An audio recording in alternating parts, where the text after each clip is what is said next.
Hinahangaan ni Caesar ang amang si Mario, ngunit isang araw ay bigla itong naglaho kaya naghirap sila. Dahil dito ay naging leader siya ng isang gang at nagalit na rin siya sa ama. Kahit ang mafia ay binanatan niya, pero wala pa siyang ideya na gumagamit na siya ng hamon sa edad na 16. Isang araw ay nakita niya ang ama na sinundan niya at nakita ang mga rebulto na may diamond at pipigilan sana siya ng ama pero nang hawakan ito ay lumabas ang mga cable hook at iniligtas siya ng ama sa trap. Kaya nalaman niya ang history ng lolo niyang si Baron at nagpasya siyang magsanay ng hamon para matalo ang mga Pillarman. Tapos pinagbili ng ama na magtungo siya kay Lisa para mag-training bago ito tuluyang nahigop. Kinwento ito ni Lisa kay Jojo upang maintindihan kung ba't kating-kati si Caesar sa paghihiganti. Biglang nagbukas ang pinto at nakita ni Caesar ang isang nilalang na tila sumugod pero naisip niyang dapat ay takot ito sa sikat ng araw. Nang dumating si Messina ay sinugod sila ni Wamo na pinutol ang kamay ng instructor at hinila ito sa loob at napinsala din si Caesar. Nalaman niyang ginagamit ni Wamo ang mga pipe sa katawan na naglalabas ng hangin para protektahan ang sarili sa sikat ng araw kaya nagmumukha itong transparent. Muli itong sumugod ngunit umatake ng maraming bubble cutter si Caesar na puminsala sa kalaban kaya babalik na ito sa loob, ngunit tinamaan muli siya ng atake ng bubble cutter at nang babanatan ay sinipa siya nito kaya nakapagtago sa loob. Pumasok siya sa loob at nakita si Messina at naghihintay din si Wamo. Pagdating nila Jojo ay nakita nila ang braso ni Messina. Umilag si Caesar sa mga atake at nakipagsabayan tapos nakipagtirahan ng mga kapangyarihan sa Pillarman. At sa pagpapatuloy nila ng tirahan at pag-ilag ay tinamaan ni Caesar si Wamo kaya nahulog sa hagdan. Kaya aatake na ng malakas si Wamo pero napapaligiran na siya ng mga bulak at nagsilbi ng mga salamin ang mga ito upang tamaan ng araw ang kalaban kaya gagamit muli ng barrier pero sinugod na siya ni Caesar. Subalit natakpan niya ang sikat ng araw kaya naatake siya nito ng napakalakas na Divine Sandstorm. Naubos din ang lakas ni Wamo ngunit nakita niyang bumangon pa ito. Pero di na niya pinatulan dahil wala nang natitirang lakas si Caesar subalit nakuha nito ang lip piercing niya bago bumagsak. Sa kanilabas niya ang natitirang hamon energy tapos bumagsak sa kanya ang malaking bato. Nakita ni Wamo na binalot nito ng hamon ang lip piercing para kay Jojo. Pero dahil sa respeto ni Wamo sa lakas ni Caesar ay pinabayaan niya na ito. Pagpasok ay nakita ni Jojo ang bula at nakuha doon ang lip piercing na may antidote. Sinubukan pa niyang hanapin si Caesar ngunit sinabi ni Lisa na kailangan nilang hanapin si Wamo habang sugatan pa ito. Pero nang pareho nilang makita ang dugo ni Caesar ay di na napigilan ng dalawa ang lungkot na nararamdaman. Naglakbay sila sa loob ng kastilyo at sinundan ang bakas ng dugo ngunit ang nahawakan ni Joseph ay ang kamay ng isang vampire na muntik na siyang mapaslang at nagpakilala itong si Wired Beck. Babalasahin daw ito ni Joseph pero si Lisa na daw ang bahala dito kaya pinalabas ni Beck ang mga spikes sa inis at sumugod kay Lisa, ngunit nilagyan lang siya nito ng scarf, saka dinaanan at niyaya nang umalis si Jojo. Saka bigla itong nalusaw dahil nalagyan na pala siya ng hamon energy. Ayaw pang inumin ni Jojo ang antidote dahil di pa niya natatalo si Wamo. Sinundan lang nila ang dugo hanggang sa makarating sila sa silid ni Wamo. Nagagalit na si Jojo nang mapansin ni Lisa na hindi ito nag-iisa sa loob ng silid. Nalaman ni Wamo na si Lisa ang dahilan sa malaking improvement nila Jojo saka pinalakas nito ang apoy at nakita ang maraming alagad at sa likod ng mga ito ay naroon pa si Cars kaya delikado na sila. Ipag-uutos ni Cars na patayin sila pero pinaalala ni Wamo ang kasunduan nilang duelo ni Joseph kaya pinaalala ni Cars na ang tunay nilang pakay ay ang Super Asia.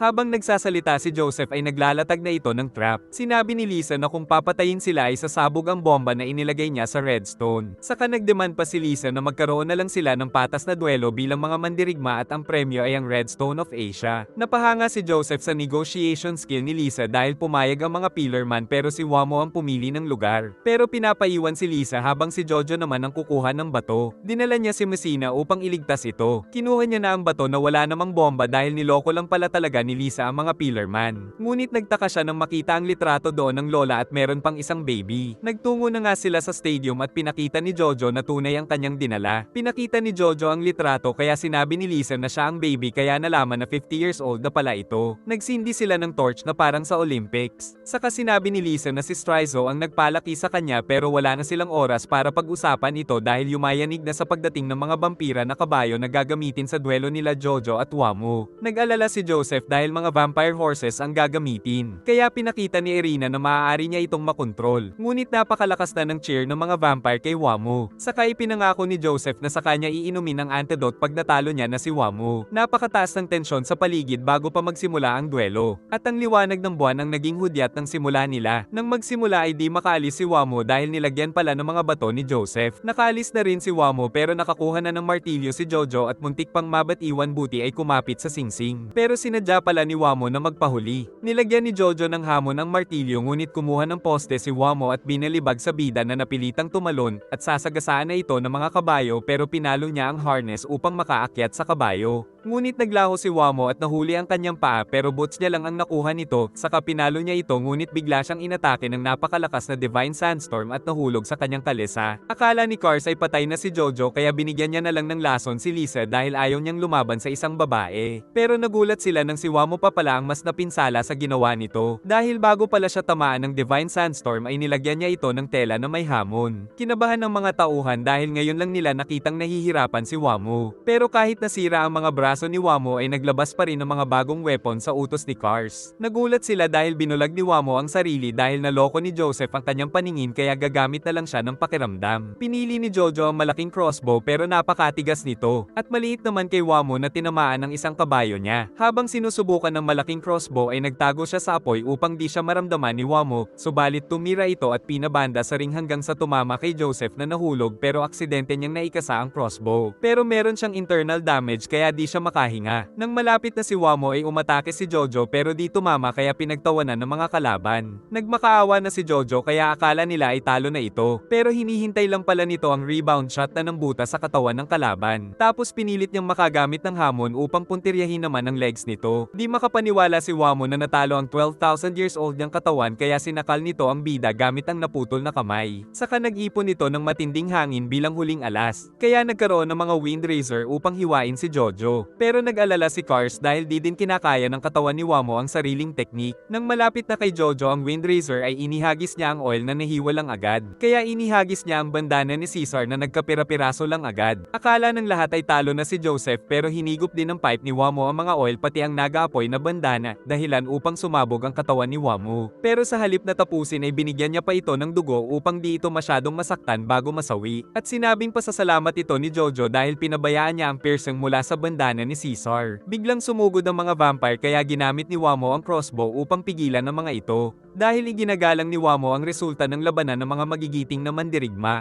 Pinainom din nito ang antidote bago siya mawala at isang karangalan daw ang makalaban si Joseph Joestar at nagsaludo naman ang bida. Binatikos ng mga vampire si Wamo kaya pinatay sila ni Cars. Sumugod din ang mga ito na pinatay ni Lisa at nagbanta na wawasakin na lang ang bato pero pinatay ni Cars ang sariling mga tauhan na sumugod at siniguro na susundin niya ang napagkasunduang duelo. Kaya nilabas ni Lisa ang battle outfit at tinapon niya ang mga sandata dahil ang scarf lang ang gamit niya. Naglabas ng kakaibang aura si Cars saka sumugod at naglaho kaya kinabahan si Lisa. Lumabas ito sa likod ngunit mabilis naman itong na-counter ng babae at labis na nasaktan ang mukha nito. Pero natusok siya dahil isang decoy lang pala ang nakalaban. Dahil di tulad ni Wamo ay gagawin niya ang mga pandaraya upang manalo lang. Kaya nakuha na ni Cars ang redstone at sinugod si Jojo ng mga vampire pero lumaban pa rin siya kaso hindi na masyadong nasasaktan ng mga ito sa kanyang suntok.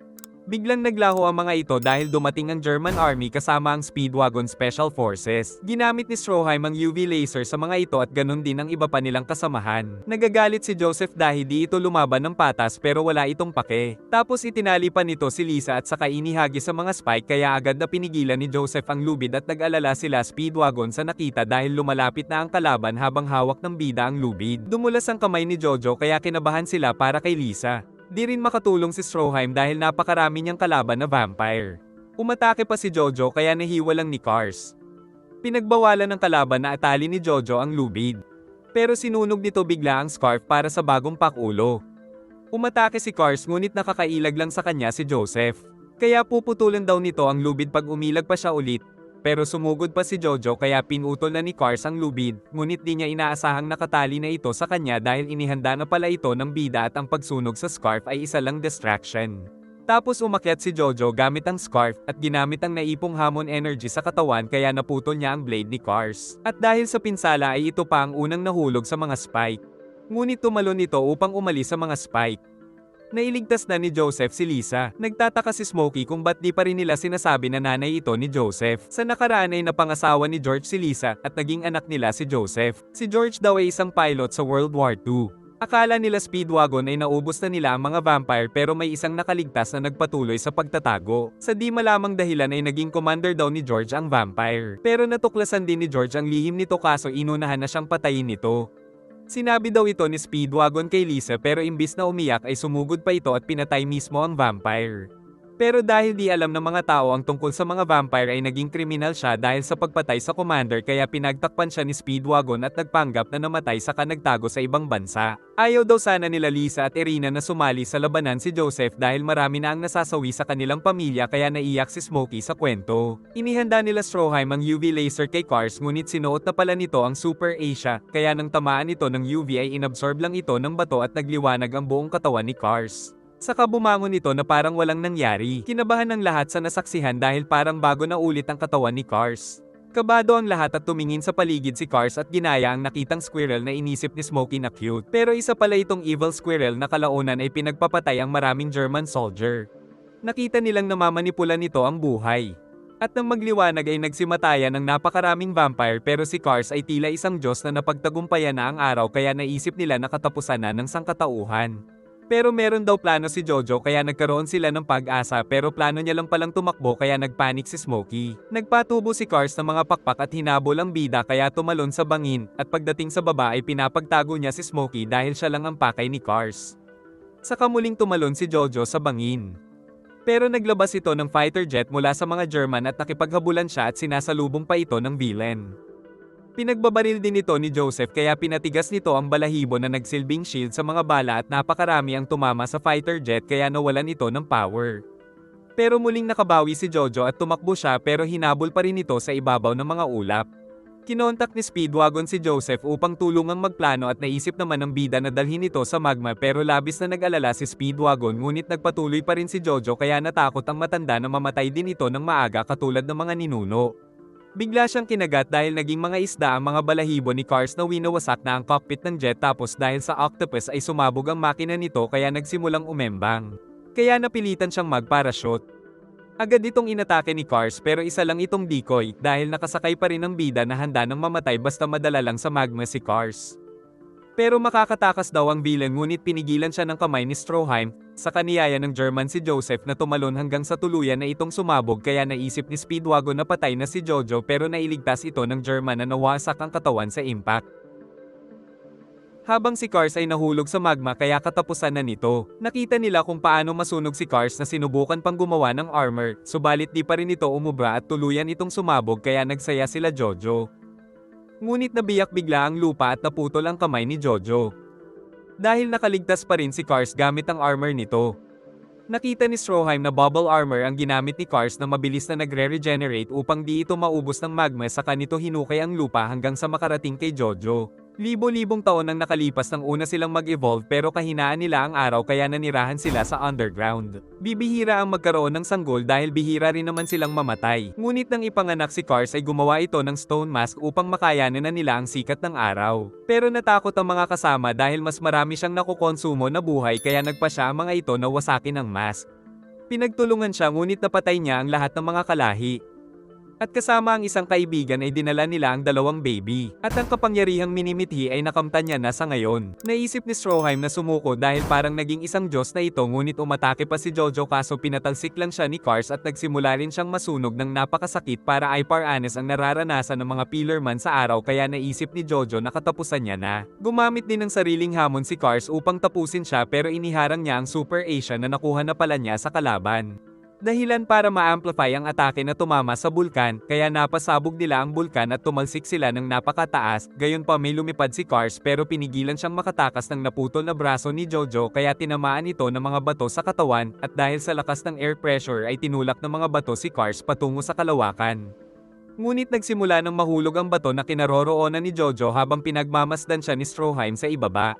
Si Cars naman ay sinubukan pa ang lahat para makabalik, pero nagyelo na siya at naging bato na lumutang sa space magpakailanman. Makalipas ang ilang linggo ay nagtungo sila sa libing ni Joseph Joestar. Di nila alam na dumating doon si Joseph na sinurprise pa ang lola pero para silang nakakita ng multo at nakita rin niyang siya ang ipinagluluksa ng mga ito.